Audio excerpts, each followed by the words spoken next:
Baik, bismillahirrahmanirrahim. Assalamualaikum warahmatullahi wabarakatuh. Perkenalkan, nama saya Muhammad Rifwaizan Mukhlisin, nomor induk mahasiswa 120303086, kelas 1 N3B. Di sini saya akan memaparkan dari ujian tengah semester dari materi 1 sampai materi 7, yaitu pengertian, ruang lingkup, dan konsep. Suatu kajian yang terfokus pada satu hal yang mengkaji hukum tata negara. Hakikat ilmu, Yunani, wilayah yang banyak mengorbitkan pemikir atau filsuf yang sangat kritis. Filsuf yang terkenal salah satunya yang pertama yaitu Thales dari tahun 625 sampai 545 sebelum Masehi. Lalu yang kedua ada Anaximandois dari tahun 610 sampai 540 sebelum Masehi.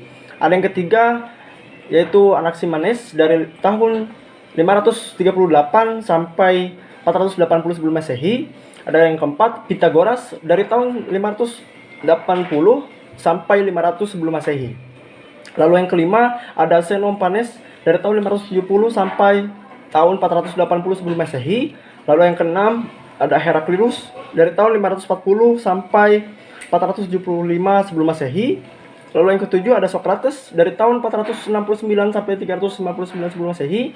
Lalu yang kedelapan itu ada Plato 427 sampai 347 sebelum Masehi. Lalu yang ke-9 ada Aristoteles itu dari tahun 384 sampai 322 sebelum Masehi. Lalu yang ke-10 ada Plotinus atau Plato dari tahun 427 sampai 347 sebelum Masehi. Yang paling terkenal ialah filsuf Socrates. Ada yang pertama Socrates yaitu dari tahun 469 sampai 399 sebelum Masehi. Lalu yang kedua adalah Plato dari tahun 427 sampai 347 sebelum Masehi. Lalu yang ketiga ada Aristoteles dari tahun 384 sampai 322 sebelum Masehi. Nah, filsuf tersebut merupakan tiga serangkai antara guru dan murid yang saling menguatkan gagasan-gagasan dari seorang guru terhadap murid. Sejarah Yunani pada tahun 600 sebelum Masehi sampai 200 sebelum Masehi yang dekat ataupun yang lekat dengan mitolog atau mitos di mana banyak dewa-dewi yang mengandung kepercayaan masyarakat ketika itu dan belum bisa dibuktikan kebenarannya. Socrates merupakan salah satu pemikir yang fundamental ketika pada masa Yunani dan berakhir dengan dakwaan hukum mati mereka karena dianggap pemerintah Socrates berlawanan pemikiran mereka dan juga dianggap menghina dewa dan dewi, menghina dewa-dewi mereka serta merusak moral kaum muda. Lalu setelah tahun 600 sampai 200 sebelum Masehi ada sebuah mitos yang tidak bisa menjawab pertanyaan, maka dikategorikan menjadi logos ataupun ilmu, perlu pengujian kebenaran atau teori. Sosiologi, ilmu tentang pemasyarakatan atau ilmu sosial, ilmu tingkatan yang termaksud tinggi daripada pengetahuan. Jadi, tidak semua pengetahuan itu sama dengan ilmu, sedangkan ilmu merupakan pengetahuan. Pengertian daripada ilmu adalah sistematis kajian filsafat ilmu. Sebuah pengetahuan dapat naik derajatnya menjadi ilmu ketika dia sistematis dan memenuhi tiga indikator seperti ontologis, pengetahuan dapat didefinisikan, terus ada epistemologis, pengetahuan memiliki pendekatan dalam aktivitas keilmuannya. Lalu yang ketiga ada aksiologis, kemanfaatan atau kegunaannya. Ketiga unsur ini ialah mutlak yang wajib dimiliki sebuah pengetahuan untuk mencapai derajat sebuah ilmu. Lalu, kalaupun misalkan kita melihat dari aspek ontologi, hukum tata negara, istilah dalam bahasa Inggris constitutional law atau state law. Lalu ada droit constitutional bahasa Prancis, lalu ada staatsrecht dari bahasa Belanda. Pengertian hukum tata negara ialah sekumpulan peraturan hukum yang mengatur sebuah organisasi negara, hubungan antar kelengkapan negara di dalam garis horizontal dan vertikal. Lalu, hukum tata negara sendiri menurut para ahli ada beberapa, yaitu Van Vollenhoven ialah mengatur semua masyarakat hukum atas mengatur ataupun semua masyarakat hukum atasan dan masyarakat hukum bawahan menurut tingkatannya yang menentukan lingkungan rakyatnya dan menentukan fungsinya masing-masing. Lalu yang kedua dari Scholten itu mengatur organisasi daripada negara yang mencakup bagaimana HAM serta kewarganegaraannya. Lalu yang ketiga ada Utrecht, ialah kewajiban sosial dan kekuasaan pejabat-pejabat negara. Lalu yang terakhir ada Kusumadi Pujosewojo, yaitu hukum tata negara yang mengatur bentuk suatu negara, bentuk pemerintahan hierarki. Asumsi, kalaupun misalkan kita melihat dari perangkat aturan antara lain terdapat lembaga suatu negara, hubungan antar negara, konstitusi dan organisasi negara. Negara yang secara horizontal maupun vertikal, lalu berbicara dengan hak asasi, ruang lingkup. Kita berbicara ruang lingkup organisasi negara, bentuk sistematis pemerintahan negara, dan sebagainya. Lalu selanjutnya struktur pejabat negara, lembaga-lembaga negara di suatu negara tersebut. Lalu ada selanjutnya pembagian kekuasaan dan hubungan dengan trias politika, dengan ilmu yang lain seperti ilmu hukum, politik, administrasi negara, sosial, dan ekonomi. Sumber hukum tata negara yang pertama, hukum internasional yang telah diratifikasi kemudian menjadi hukum nasional. Lalu yang kedua, peraturan perundang-undangan tertulis wujudnya undang-undang, peraturan pemerintah, perjanjian, dan sebagainya. Lalu yang ketiga, nilai-nilai konstitusi yang tidak tertulis ataupun bisa dikatakan sebagai hukum adat. Lalu yang keempat ada jurisprudensi, peradilan, ketetapan hukum suatu peradilan. Dan yang kelima, constitutional confession, kebiasaan ketatanegaraan atau dan yang keenam adalah doktrin ilmu hukum yang telah menjadi ius communis opini, doctrum. Lalu dengan materi selanjutnya yaitu tentang asas-asas hukum tata negara. Berbicara tentang asas yaitu tentang karakter, prinsip ataupun ciri khas. Lalu berbicara tentang hukum tata negara adalah objek. Nah, bentuk daripada hukum tata negara sendiri ada formal, yaitu yang pertama dengan individualism atau individualisme, sebuah negara membebaskan kemerdekaan atau memberikan dapat dikatakan kebebasan kepada masyarakatnya untuk melangsungkan kehidupan berbangsa dan bernegara. Contohnya, Amerika bersifat individualisme atau liberal, di mana masyarakat cenderung diberikan kebebasan dalam beraktivitas kehidupan bernegara. Lalu yang kedua, negara. Kalaupun misalkan kita melihat dalam penjaga makam ataupun ialah negara, sebuah penjaga malam hadir ketika suatu keadilan ditunggu. Kehadiran sebuah negara tersebut.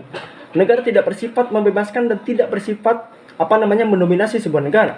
Lalu yang ketiga ada monopoli. Monopoli ialah kebalikan dari individualisme. Peran negara sangat dominan yang mengatur sampai kepada hal-hal yang lebih kecil dan dianggap monopoli kehidupan berbangsa dan bernegara. Lalu selanjutnya ada material. Material pun ada beberapa indikator ataupun ada beberapa unsur. Yang pertama ada kolektif, ialah sebuah konsep sikap ataupun ialah sebuah sikap negara hukum dan bersifat konsensus antara masyarakat negara dengan petinggi negara untuk mewujudkan sebuah keadaan yang memang dicita-citakan oleh mereka. Negara ini tidak memberikan ruang ataupun faksi-faksi politik bagi masyarakat negaranya dan lebih cenderung mendominasi ataupun memonopoli sebuah keadaan.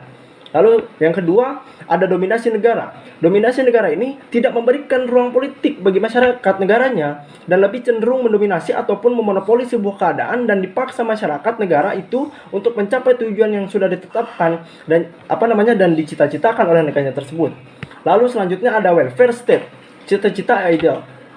Cita-cita ideal ini negara dengan penduduknya kesejahteraan yaitu mengadopsi ataupun menggabungkan antara kedua hal secara kolektif dan dominasi negara yang terjadi keseimbangan, maka disebut dengan such band antara negara yang dengan bermasyarakat negara untuk mencapai tujuan yang dan dituangkan dalam bentuk cita-cita negara atau peraturan perundang-undangan. Lalu selanjutnya ada asas negara kesatuan. 1.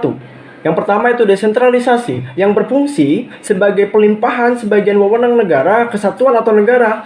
Desentralisasi adalah penyerahan kekuasaan pemerintahan oleh pemerintah pusat kepada daerah otonom. Lalu yang kedua ada dekonsentrasi sebagai penyelenggaraan urusan pemerintahan pusat yang dilimpahkan ke daerah.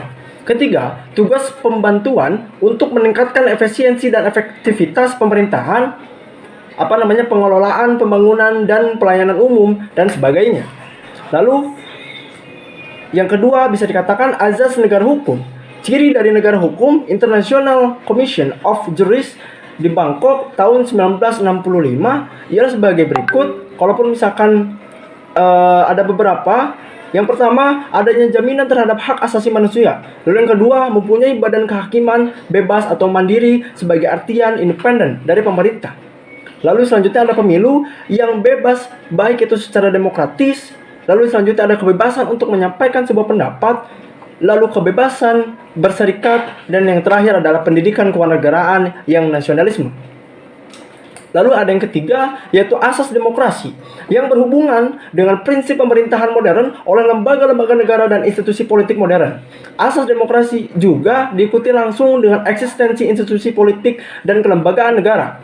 Asas tersebut juga mengusung kepada kedaulatan rakyat dan terkenal dengan dengan slogan by people from people to people, yang berarti dari rakyat oleh rakyat dan untuk rakyat, yang dibuatkan oleh Abraham Lincoln. Indikator menurut Alvan Govar yaitu penyelenggaraan kekuasaan yang berasal dari rakyat, penyelenggaraan kekuasaan secara bertanggung jawab, adanya partisipasi langsung atau tidak langsung, adanya rotasi kekuasaan, lalu pemilu, dan kebebasan dijadikan hak-hak dasar manusia. Lalu dengan materi selanjutnya ialah tipe dan bentuk susunan negara. Bentuk negara itu terbagi dua. Yang pertama, kesatuan, yaitu yang bersifat vertikal.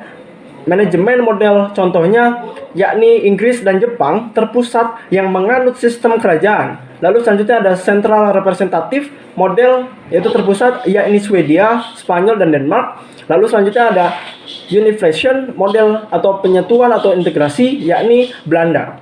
Lalu selanjutnya ada Mixed model, bentuk campurannya yang diadopsi oleh Prancis. Lalu kita berbicara terkait karakter. Yang pertama, mempunyai satu konstitusi yang berlaku dan diakui negara tersebut, tidak memiliki konstitusi dalam negara. Lalu yang kedua, satu pemerintahan di tingkat pusat, sentralistik, terdapat pemerintahan pusat yang memegang kendali lebih dominan terhadap wilayah-wilayah atau pemerintahan daerah. Lalu yang ketiga, satu kewarganegaraan. Empat, satuan pemerintahan lokal yang merupakan subdivisi pemerintah pusat. Lalu yang kelima, dominasi pusat lebih dominan dibandingkan dengan daerah. Lalu negara bagian atau federal state. Yang pertama, perasaan sebangsa di antara kesatuan-kesatuan politik yang hendak membentuk federasi. Lalu yang kedua, keinginan untuk membentuk ikatan yang terbatas. Lalu karakter yang pertama itu satu wilayah negara terbagi atas negara-negara bagian Amerika Serikat.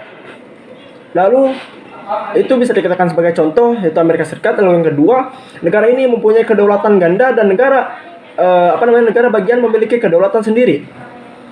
Yang ketiga, hubungan antara pemerintah dengan pemerintahan daerah bersifat koordinatif atau kooperatif, kewenangan yang bersifat eksekutif ataupun bersifat eksklusif. Susunan pemerintahan kewenangan untuk menetapkan perpanjangan kebutuhan kerja sama sangat minimal. Lalu serikat negara tidak memiliki dominasi yang kuat serta berbeda dengan negara kesatuan dan sifatnya kooperatif atau koordinatif dengan negara bagian bawahnya. Lalu dengan materi selanjutnya, bentuk dan sistem pemerintahan. Bentuk pemerintahan yang pertama, pemerintahan autokrasi yang dianggap ideal, bentuk pemerintahan yang dikelola dan dilaksanakan oleh sedikit orang atau tunggal dan memiliki kekuatan yang besar dalam pemerintahan.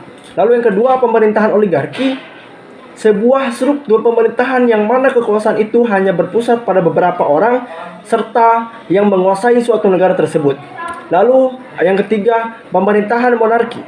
Bentuk pemerintahan yang di dalam kekuasaannya dijalankan oleh raja serta dikuasai penuh oleh satu orang. Pemerintahan tersebut berbentuk kerajaan. Lalu selanjutnya ada republik.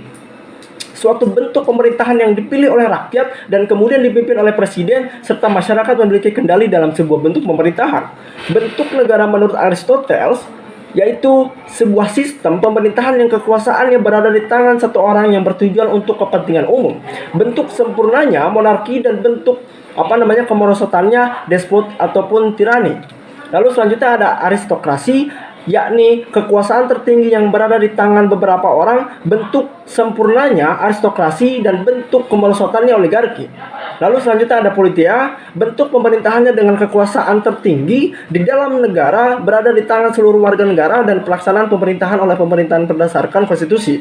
Bentuk sempurnanya politia dan bentuk kemerosotannya yakni demokrasi. Dari siklus teori, yang pertama, monarki kekuasaannya berada pada satu orang ataupun tunggal yang mempunyai suatu kepentingan tertentu atas dasar keturunan. Lalu yang kedua ada tirani, kekuasaan yang dikendalikan oleh satu orang dan memerintah secara sewenang-wenang.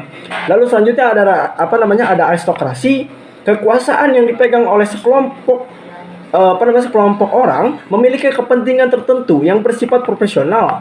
Lalu selanjutnya ada oligarki, kekuasaannya dipegang oleh beberapa orang dan memiliki suatu kepentingan. Lalu selanjutnya ada demokrasi, pemerintahan yang dijalankan oleh rakyat untuk kepentingan rakyat itu sendiri. Lalu selanjutnya ada oklokrasi yang mana masing-masing orang mengatur dan memerintah secara bebas. Daripada sistem pemerintahan ini, menurut Muhammad Mahfud MD, yakni sistem hubungan dan tata kerja antara lembaga-lembaga negara dan dibagi menjadi dua. Yang pertama, presidensial. Negara yang menganut sistem ini ialah negara Indonesia, yaitu ada kepala negara menjadi kepala pemerintahan, terus pemerintah yang tidak bertanggung jawab kepada DPR, menteri-menteri yang diangkat kepada presiden, terus ada eksekutif dan legislatif yang sama-sama memiliki power ataupun kekuatan.